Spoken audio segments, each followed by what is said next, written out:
This is Taiwan Talk like you've probably never heard it before. This week I leave the ICRT studio to visit the food prep kitchens of Churchill Sausages, to speak to company founders Lee Thomas and Dom Grant about what inspired them to build their company, which has become a hit with homesick Brits and British food fans alike. Both of us are in employment that we weren't really happy with, and then one day we come up with a real bright idea. Let's make sausages. So we made sausages. And so Dom was in his kitchen making sausages. I was in my kitchen making sausages.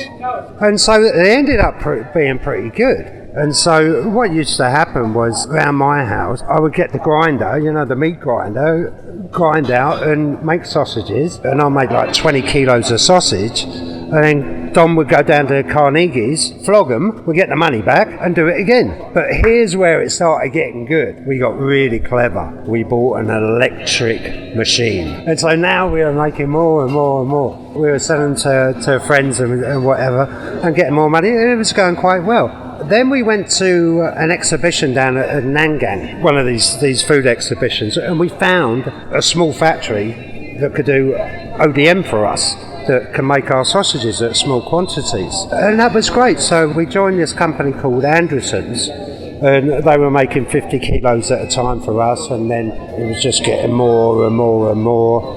And then suddenly we got into City Super. And it was like, oh my God, we're in City Super now. And so we got into City Super, then we were in the W Hotel, and then we started leading into the Shangri-La Hotel and all these other hotels and restaurants at the same time. And then about a year and a half later, 2 years later, we got a phone call from Anderson, said, stop, you've broken the factory, we can't make any more for you, you're making too many. That's when we have our present factory at the moment in Yunlin. From day one when we first started making sausages, it just increased and increased and increased. And we were very lucky, we basically got them all right. Okay, now, you make it sound easy. Yes. Was it easy? Yes. Was it really easy? Yeah. Well, wasn't it? It was easy, Dom, yeah? We just work really, really hard. That's the secret. It's not particularly complicated. Our food in Churchill's, we tried to make them simplistic, really, really easy. It is a no-brainer. And I'm not talking about the sausages. I'm talking about things like doing the pies, the chicken Kievs, chicken cordon bleus, the Moroccan pork loins, the ribs, everything else that we sell in Churchill's. But they're all easy. And not just easy for me to make, but they're easy for the customer to cook. It's a no-brainer, okay, stick it in the oven, it's done. But what makes you decide to add or take away a certain dish? There's a story behind that. When we first started, of course, we were just doing sausage. But then I decided we wanted to do the Christmas bazaar down at the European school. And so I couldn't have gone in there just with sausages. So I started to make all pies and gala pies and chicken ham and mango pies and mini pork pies.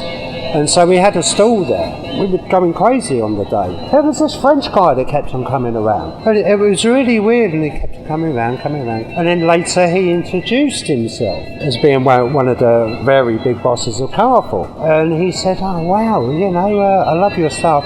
Would you be interested in coming to Carrefour? And me and Dom thought about it for a microsecond and then said, yeah, of course, And then the following week we came to the Carrefour Tienmou store and had a meeting with the management here. And literally about 2 or 3 weeks later, we opened up the shop here.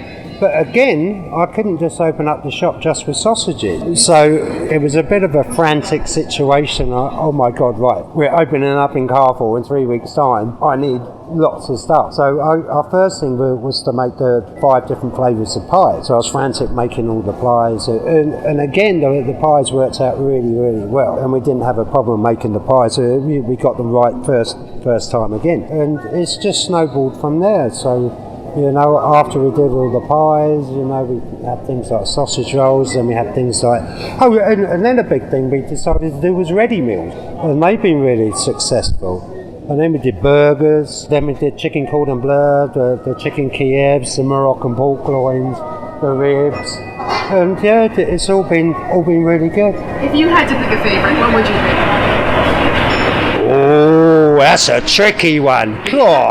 Which is your favourite child? But favourite dish, favourite one I think I come up with. Okay, I reckon it's probably chicken cordon bleu. Why? Sales. But I mean, in terms of flavor, if you have In terms of flavour. Oh. Okay, steak and kidney pie. steak and kidney pie. The reason I like steak and kidney pie because it's really authentic and nobody else really does steak and kidney pie, which is a good thing. I like steak and kidney pie. What else? The burgers have been good. Had very good reaction with the burgers. And another one of my favourite, another one, pork ribs, barbecue pork ribs, because they've been sous vide for 15 hours. I do have favourites. Personally, since I started using an air fryer to cook the sausages, I've fallen in love with the sausages all over again because they come out of the air fryer just perfect. The skins are crispy and they're wonderful. Where are you at now in terms of business? Where do you guys sit? I mean, you've got a branch in Tienmou, you've got a branch. We're in 38 supermarkets. Sorry, there are 38 supermarkets. Do you want to expand or do you have Yeah, no. We're going. We keep on going. Where do you want to go next? Another 38 supermarkets. Where I really want to go next is probably cruise ships. So all the tourists are starting to come back. When the tourists start to come back, and you got to remember, Hope. When COVID hit, I mean, we lost half of our business. Because we're in all the hotels, and obviously the hotels didn't have anything going on. We were on Starlux Airlines, died. We were supposed to be on a 5,000 passenger cruise ship 2 days before it went to COVID number 3. So, we lost out on a lot of things, but during the COVID period, me and Don were just like, right, let's go proactive. And we really pushed hard. So what do you guys do? Well, we've expanded the business, the frozen sales. We've developed a rather iconic British-style telephone box freezer that we've put into, I think, 8 Carrefour hypermarkets now. And the sales are really good. It's very encouraging. So I think we'll continue to expand that way. You were listening to Lee Thomas and Dom Grant, founders of Churchill Sausages. And that does it for this week's edition of Taiwan Talk. I'm Hope Go. Do join us again next time. Thank you for tuning in.